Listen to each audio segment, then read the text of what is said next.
Yo! What's up? Good morning mga pre! Alright, kamusta? Kamusta na kayo dyan, no? Kamusta na mga pakiramdam nyo, mga kaisipan, mga sensation sa katawan, mga pag-iisip na magulo, mga intrusive, catastrophic, mga negative, rational, mga ganyang kaisipan, no? So, siguro naman sa mga napapanood nyo na about sa anxiety, no? Especially sa akin, no? Kung may mga naintindihan na kayo, siguro may mga binago na kayo or may mga nagbago na sa pag-iisip nyo, sa katawan nyo, no? Kasi kung wala pa rin, ibig sabihin, merong something na kumokontrol or may something na na-stuck na or umuulit-ulit na. So, yun ang magiging topic natin ngayon about sa anxiety and stress cycle, no? So, yun. Intro.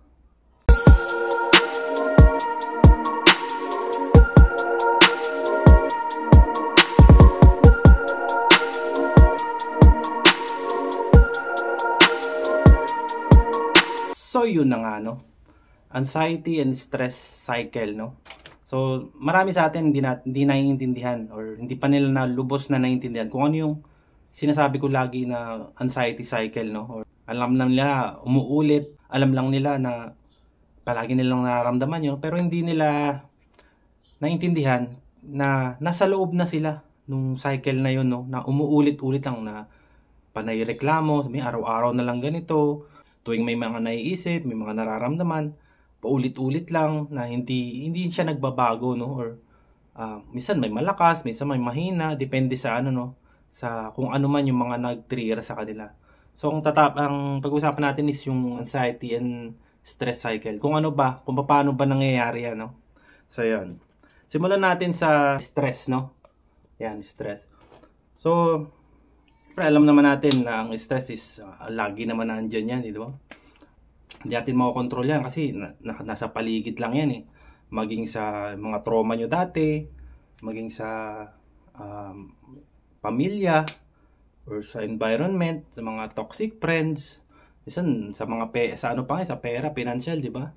Minsan na-stress ka na, tapos sa trabaho, sa paligid mo, sa mga bagay na nagbibigay sa'yo ng parang pagkabalisa, no? Na anxious ka lagi, ganyan.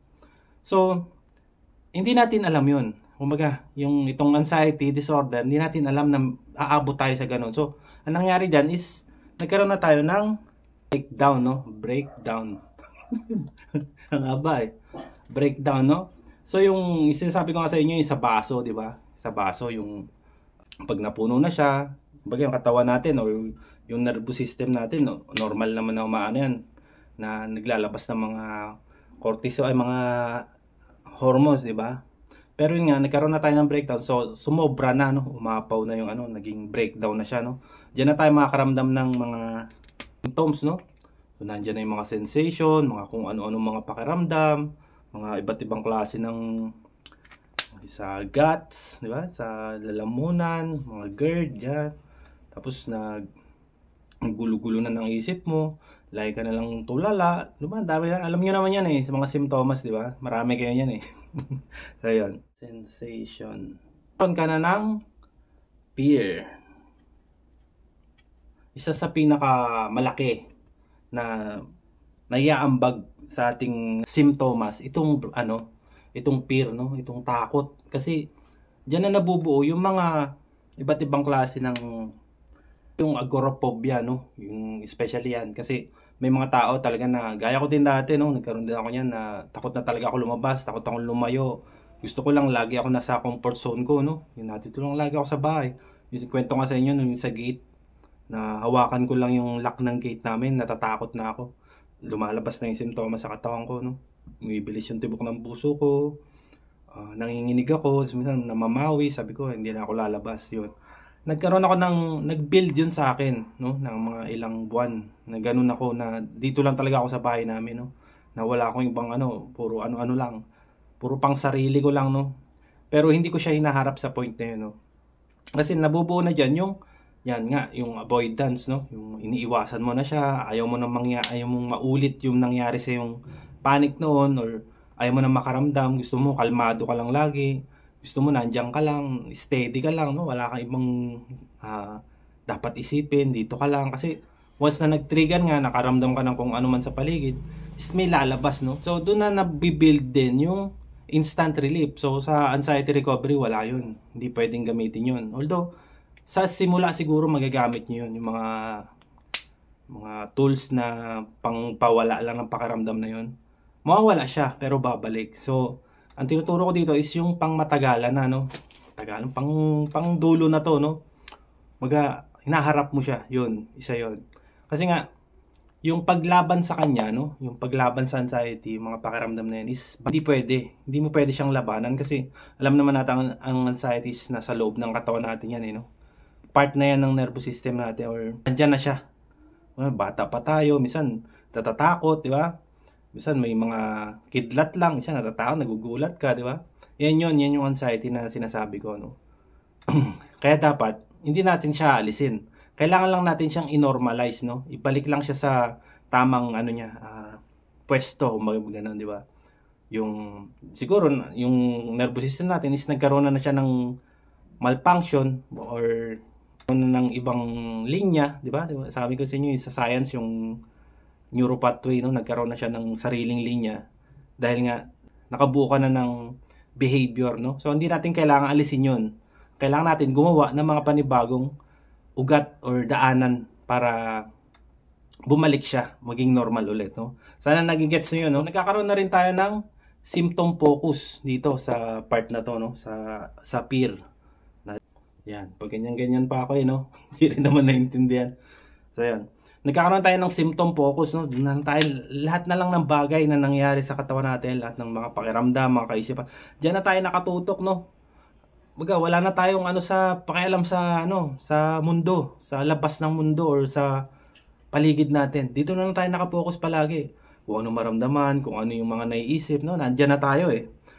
So, maling-mali 'yun, kapatid, no? Kasi paano ka makaka-recover kung nandito ka lang, nasa loob ka lang ng katawan mo mismo. Kumbaga, patuloy mo nilalabanan yung sarili mo sa ganung paraan, no? Kasi sa recovery, wala yun eh. Kasi yung sinasabi nga nilang labanan, paano labanan ng anxiety? Walang ganon, kapatid, no? Kaya sinasabi ko sa inyo, hindi totoo yun. Bawal labanan yan. Kasi part mo rin yan, kapatid, no? Ang kailangan natin mawala dito is yung disorder, no? Yan, di ba? Naintindihan nyo ba? Yun. So, dahil nga dito sa fear, yan, sa takot na yan, no? Umuulit lang siya. Babalik lang din siya ulit dito sa stress. Kasi ang nangyayari is dahil nga tatakot ka, patuloy ka lang may stress dahil nga doon sa mga takot na nararamdaman mo na hindi mo naintindihan, no? Hindi mo pa siya naunawaan. Sabi nga ni Clairwix, nagbubunga tong sensitization. Alam niyo yung sensitization, di ba? Ito nang nangyayari sa katawan natin, itong breakdown, no? Naging sensitize ka na, naging nana ka na, naging sensitive ka na sa lahat ng mga pakiramdam mo, mga naiisip mo, no? So, dahil dyan, ito, yung fear at bewilderment. Yan, bewilderment, tsaka fear. Buhay na buhay yung sensitization. Ano spelling nun? Yan, buhay yung sensitization, no? So, dahil nga buhay siya, so patuloy ka lang matatakot. Dahil nga sa konting pakiramdaman, konting ano-ano lang, is natatakot ka na, no? So, babalik ka lang dito sa stress, kapatid, dito. So, doon na nagsisimula yung cycle mo na hindi mo maintindihan kung bakit. So, paano ba? Paano ba nating masusugpo yan or mabibreak yung ating cycle na yan, no? Siyempre, hindi ka pwede mapunta dito sa stress kasi hindi mo pwedeng i-break to kasi natural to eh. Kumbaga, yung stress na yan, pwede mong iwasan. Pero, araw-araw yan kasi araw-araw tayong buhay eh. Araw-araw tayong nakakaramdam, nakaka-experience ng mga pangit na sa paligid minsan, di ba? Minsan sa trauma nga, sa isip mo rin mismo, yung mga namatayan, yung mga nainiwan, mga nagkaroon ng problema sa pamilya, di ba? Sariling ano mo na yan eh. Pero hindi mo siya pwedeng alisin. Hindi siya maaalis kasi tuloy-tuloy lang yan. Ang kailangan nating, tulad nitong breakdown, hindi mo rin magagamot yan. Yung breakdown na yan, hindi mo maaalis yan kasi yan na yung nangyari sa'yo eh. Bumagsak ka na eh. Kumbaga di ba sa baso, natapon ka na eh. Natapon na yung naging source na siya ng mga simptomas mo, no? Sa symptoms, hindi mo rin pwede labanan yan. Hindi mo maalis yan, kapatid. Pwede yan sa GERD, yung GERD. Kasi may gamot dyan, no? Ito namang symptoms, yung mga palpitation, mga iba't ibang simptomas, no? Marirelieve mo yan, pero pansamantala lang, no? Kaya hindi ka dyan pwede mag-focus, kapatid. Ang dapat natin i-focus, itong fear. Diba? Gets nyo? Fear kasi, yan lang ang pwede mong kontrolin, yung fear na yan, kapatid. Kasi, every time na makakaramdam ka ng takot, pwede mo siyang alisin. Although, natural naman yung takot. Pero yung takot na sinasabi ni Clairwix na fear, yung second fear, di ba? Yung takot na tayo na ang gumagawa, no? Is maling-mali yun, kapatid. Kailangan natin maalis yun, yung second fear. Yung ikaw na yung gumagawa, ikaw na yung nagbi-build, ikaw na yung nag-iisip na, may mangyaring masama sa akin doon. May something talaga na, kaya ayoko. Nagkakaroon ka na ng avoidance, no? So, yun. Ang kailangan natin dito is masolusyonan tong fear na to. Paano ba?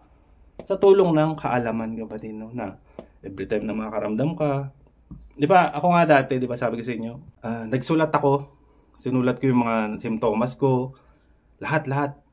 Tapos, iniisip ko, iniisa-isa ko na, ito palang na clear na tong sa puso ko kasi wala naman akong problema sa puso.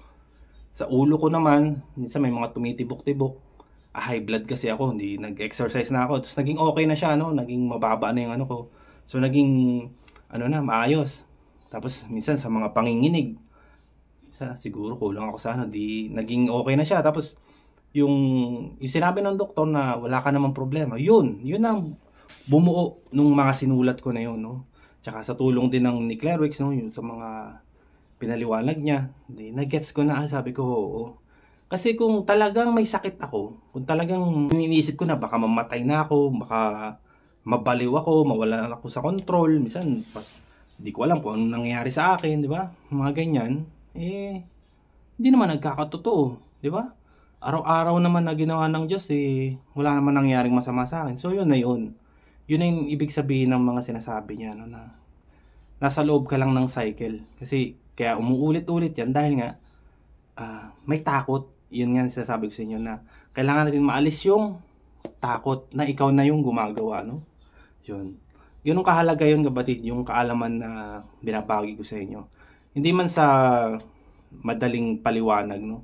Hindi ko naman sila minamadali, no? Hindi ko naman sa pinapaliwanag to na basic lang, no? Pero may mas malalim pang paliwanag dito. Kumbaga, basic lang, parang minadali ko lang siya. Pero sa ganitong paraan lang, alam ko maintindihan nyo na itong stress, itong pagbagsak, mga simptomas, yung takot mo, uulit-ulit lang yan, kapatid.